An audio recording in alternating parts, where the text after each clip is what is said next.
Bé, Marc, bona tarda. A mi m'agradaria centrar més amb el Kenneth, ben tornat. M'agradaria saber si ja està al 100% o encara li falta una miqueta per arribar a aquella versió que vam veure als últims partits. Merci. Doncs no ho sabrem, però si l'hem posat és perquè està bé, o com a mínim estava per 20 minuts.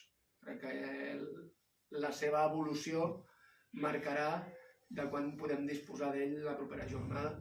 I com que sabeu que jo no em preocupo de res més que no sigui la següent jornada, doncs sí crec que segons les recomanacions mèdiques està per 30, estarà per 30, i si crec que per més, doncs per més, i si està per iniciar, per iniciar.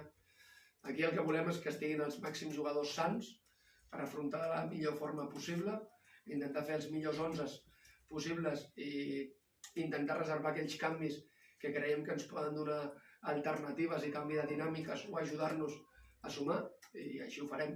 Es digui Kenneth, es digui Ramon, es digui Aitor, Òscar, Lluís, em dona absolutament igual. Moltíssimes gràcies.